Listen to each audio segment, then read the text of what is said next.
You're listening to In My Humble Opinion with Maxilia Robinson and Charles Lewis. Only on 101.3 Jams. Okay, family, we're back.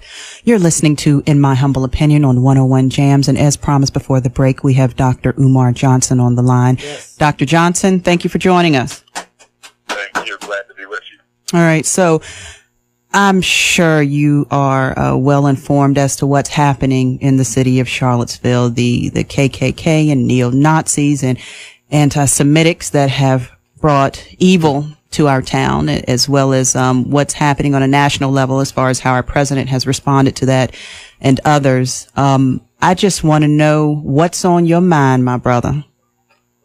Well, a couple points immediately jumped out to me when looking at the things that have transpired in Charlottesville. Number one, I thought it was very interesting that most of the counter-protesters were white people. Clearly, Black Lives Matter was represented. There was a lot of black folk, but the white counter-protesters clearly predominated within the audience. And for me, I saw that as a deliberate attempt to once again make sure that the narrative, the social narrative that comes out of this is one that, again, eclipses, marginalizes, and dismisses the centrality of the black agenda as it relates to the removal of the Robert E. Lee statue. In other words, what we find, and we've been seeing this consistently since Dr. King's assassination, whenever there is a black protest to put forward an aspect of the black agenda, it is often blitzed by an overwhelming amount of white participation, which redirects the argument. That counter-protest was about slavery. That counter-protest was about sending a message that Robert E. Lee's statue should not be up there because it is disrespectful to African people given our legacy in this country. Mm-hmm. But because it was inundated with the homosexual white movement, and because it was inundated with the feminist white movement, and because it was inundated with the anti-Semitic Jewish white movement, the fact that this was about black people got obscured. I also thought it was rather interesting that the police, according to the American Civil Liberties Union, the police were told to stand down. And I thought it was rather ironic how the police allowed so much mayhem to go on during this protest, where compared to protests that were carried on by black people as a consequence of police genocide, you saw way more strong army from the police than you saw in Charlottesville. And I think a lot of that had to do with the fact that they were policing their own white people and not black people. So Dr. Umar, Charles, thanks for joining us as always. Appreciate it. So let me ask you to that first point that you made. What benefit do you see in contrast to the downside of it being a community counter protest for our white citizens to say, we don't agree with the statue or preserving the Confederacy either, so we want to be out here with you. And and being that the population, the demographic does give a majority to our white civilians, that could be one reason for that. But I'm just curious do you see a benefit in the whole community being out there in protest? No, I don't. Because what happens is whenever white people get involved in any type of a serious black undertaking directed at putting a microscope on the needs of black people, it automatically changes the narrative. Number one, it weakens the strength of the unapologetically African front. It weakens our ability to speak firmly about racism when you have white people advocating with you. In other words, in my premise, all white people are racist. All white people are racist. And all white people benefit from racism, and all white people practice it consciously, unconsciously, directly, and indirectly. So that is to say that whenever it's time for us to fight for anything that is a benefit to us, we need to do it by ourselves. Whenever we allow other people to get involved in a black struggle, it weakens the narrative and it redirects the conversation. But Dr. And I think one of the reasons why the police were told to stand down is because they wanted this to be violent, white on white, so that it allows for a platform to be re-energized so that the feminist movement, the LGBT movement, and the anti-Semitic movement can now resurge themselves into the talk around social issues in America. Now, I think this is very much a setup. Now, Dr. Umar, what some people would argue is they're in a damn if you do, damn if you don't situation. Because, as you mentioned, the majority of the counter protesters were white. So if the white counter protesters weren't there, then where does that leave the few, we were there, but the few African Americans that were there? Would we have even had that counter protest at all? And so some white people may argue that if I speak out for you, you got a problem. If I sit back and say nothing, you got a problem. What do I do? Well, for me, in my position on that is I would want white people to be very clear that I never want them involved in black issues, because you can't show anywhere in our 398-year history in the United States of America where white participation in a black struggle has ultimately benefited that struggle. There's no evidence of that, so I wouldn't want them involved at all. And it has nothing to do with a hatred, but it has to do with making sure we stay focused on this as a black agenda. And let us be clear, those white folk were not out there to defend black people. Those white people were not out there to march for black people. They were not even out there to protest the statue. They were out there to challenge alternative right movement as it relates to their own agenda.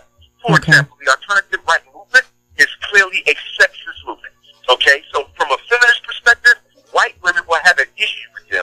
They are clearly anti-Semitic. So from a Jewish perspective, European Jews are going to have an issue with them. They are clearly against LGBT. So the LGBT community are clearly going to have issues with them. I would argue that most of the white people out there were not there in solidarity with black folks. Okay. They're out there advocating their own issues that are at odds with the alt-right.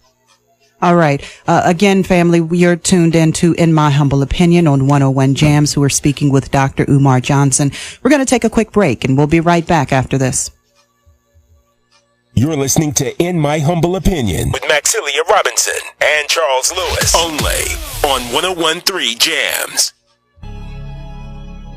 101 Jams is a non-profit community radio station. It is our mission to educate, inform, and entertain our listeners with local and national news and events while providing you the best of classic and new hip-hop and R&B. The views expressed on 101 Jams belong to those expressing them and do not reflect the views or beliefs of 101 Jams, the board of directors, or its parent company, Air Mix Virginia. To find out more about how 101 Jams serves your community, visit our website, 101jamz.com, or facebook.com/101 Jams. For real, 101.3 got the city on lock. And when you're out of the city, listen online at 101jamz.com. Family, we're back. You're tuned into In My Humble Opinion on 101 Jams.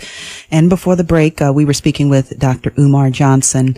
Dr. Johnson, give us some guidance. Where do we go from here? How do we make this better?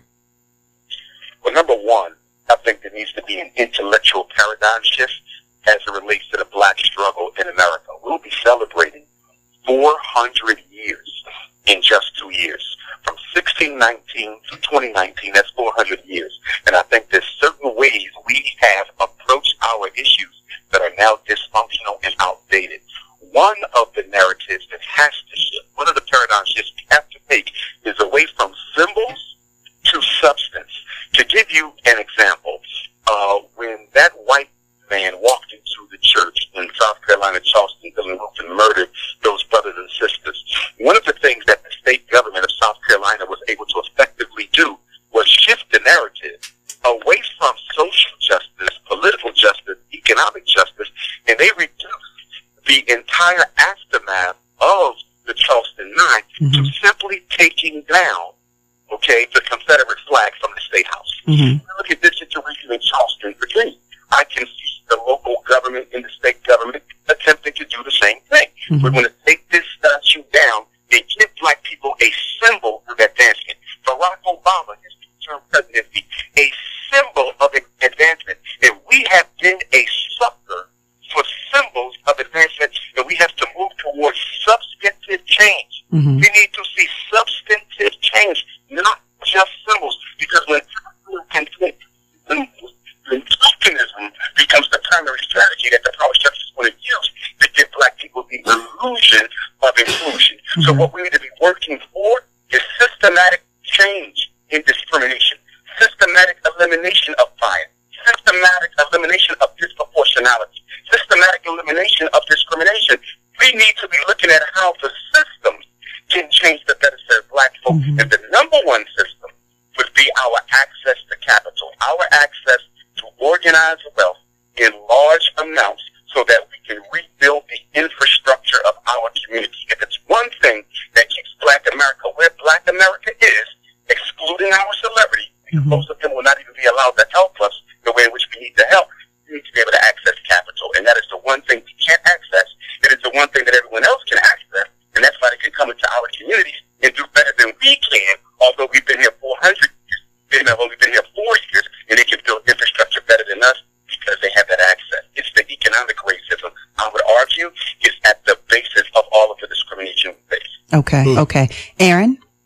Yeah, Dr. Umar, pleasure to speak with you. I know you're familiar with Dr. Frances Cress Welsing, and before the ancestor passed away, she accurately, and I think I heard you speak about this, predicted that a lot of this quote unquote racist, white nationalist rhetoric would continue, and that they would start to respond with direct violence.